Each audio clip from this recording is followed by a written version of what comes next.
Class बच्चे, last video में हम लोगों ने 14.7 कंप्लीट करी थी। 14.7 is the last exercise of this unit. 14.7 आपकी इस यूनिट की लास्ट एक्सरसाइज है, जिसमें हमने आपको क्या सिखाया था, एस्टिमेशन ऑफ मनी।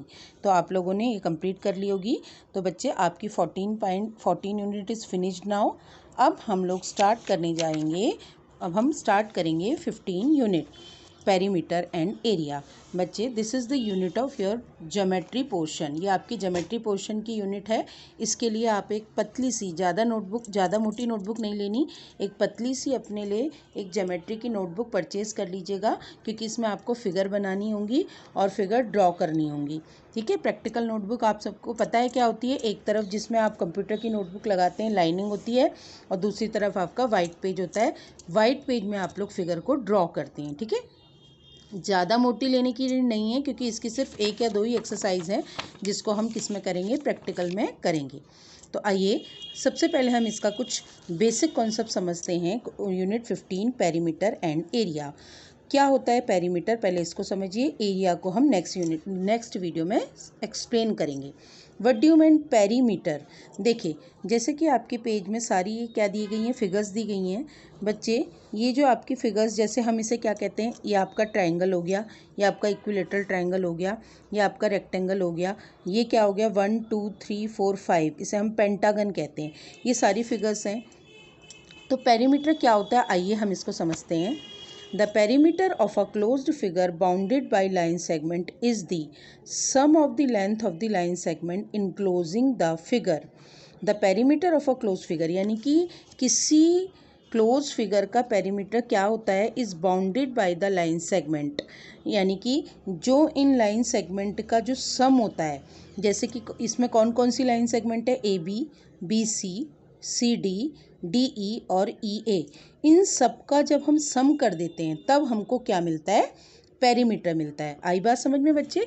तो ये कहलाएगा sum of the length of the line segment enclosing the figure, यानी कि इन सब का जो लाइन सेगमेंट का सम है, वो आपका कहलाएगा पेरीमीटर।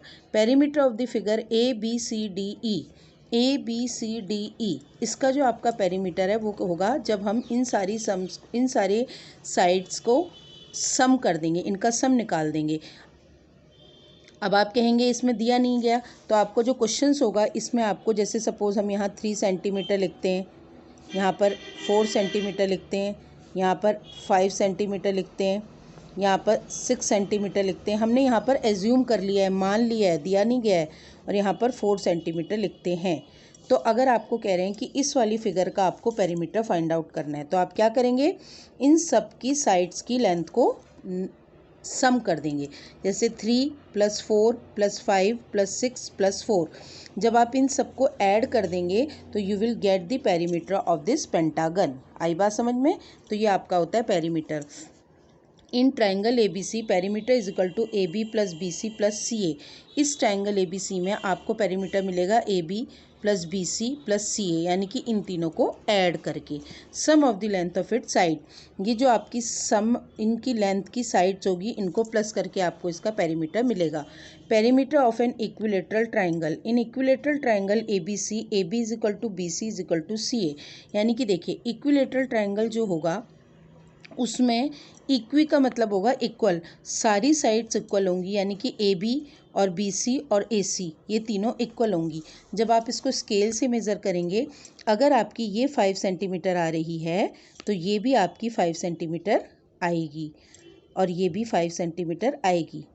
अगर ये 6 आ रही है, तो आपकी सारी साइड 6 सेंटीमीटर की होगी। ये मैंने अभी नाप के नहीं लिखा है, ये आपको सिर्फ बताया है, हमने एज्यूम करा है कि अगर ये 5 है, 6 है, जितनी भी आप स्केल से नापेंगे, आपको सबको स्केल से नापना आता है। फिर स्केल से नाप के अगर एक साइड की आ रही है, तो आपकी सारी ये इक्वल आएंगी। तो इसका पेरीमीटर निकालने के लिए आप क्या करेंगे, 3 इंटू साइड, यानी कि एक साइड को 3 से मल्टीप्लाई कर देंगे। क्यों? क्योंकि सारी साइड्स इक्वल हैं, तो ये आप लिखेंगे 5 इंटू 3 या 6 इंटू 3। तो इक्विलेटरल का पेरीमीटर आप इस तरीके से निकालेंगे। ट्रायंगल का पेरीमीटर ऑफ क्वाड्रिलेटरल, जो आपका क्वाड्रिलेटरल होता है, क्वाड्रिलेटरल में सारी साइड्स जो होती हैं चारों इक्वल होती हैं। तो आप क्या करेंगे, 4 इंटू साइड। ये सब आपके फॉर्मूले दिए गए हैं बच्चे, उनको ध्यान रखिएगा। इसका फॉर्मूला ये है, इसका ये है। इक्विलेटरल ट्रायंगल का 3 into side, quadrilateral 3 into one side यानी कि 3 को एक साइड से मल्टीप्लाई कर देंगे तो आपका आ जाएगा क्वाड्रिलेटरल का perimeter. Perimeter of the rectangle, in a rectangle ABCD the opposite sides are equal.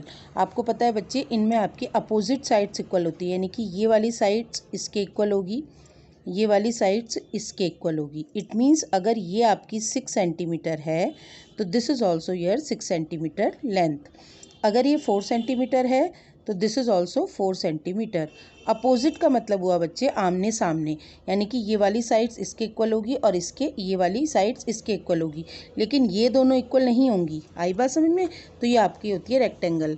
तो इसके निकालने का फॉर्मूला क्या होता है, पहले देखिए, the longer sides are called length and the shorter sides are called breadth. ये जो आपकी लॉन्गर साइड है उसको हम लेंथ कहते हैं और जो आपकी शॉर्टर साइड है उसे हम ब्रेड्थ कहते हैं। आई बात समझ में? तो पेरीमीटर ऑफ रेक्टेंगल निकालते हैं हम 2 इंटू L प्लस B। ये बहुत इंपॉर्टेंट है, इसको मैंने अंडरलाइन कर लिया। देखिए, इसको ध्यान से देखिएगा, यानी कि अगर आपको इसका पेरीमीटर निकालना है तो अगर आपको ये एग्जांपल मैं समझाती हूँ, ये आपको दिया गया है 664, तो आप पेरीमीटर का किस तरीके से निकालेंगे, 2L plus B area, perimeter, area की बात हम यहाँ नहीं कर रहे हैं, we are talking about only perimeter. तो अब आपका 2 लेंथ मैंने क्या बताया, बड़ी साइड को लेंथ कहते हैं, तो 6 हो गया, ब्रेड्थ को क्या कहेंगे, 4 हो गया, तो 6 प्लस 4 यानी कि हम पहले 6 और 4 को ऐड करेंगे, 10 आ गया।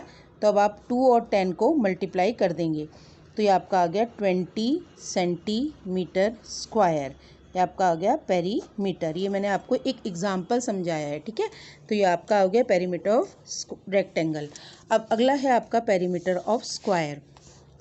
स्क्वायर का पेरीमीटर हम कैसे निकालते हैं, in the square ABCD, AB is equal to BC is equal to CD is equal to DA is equal to side. It means आपको सबको पता है कि बच्चे स्क्वायर में ऑल साइड्स आर इक्वल, यानी कि AB भी इतनी होगी, BC भी उतनी होगी, CD भी उतनी होगी और DA भी।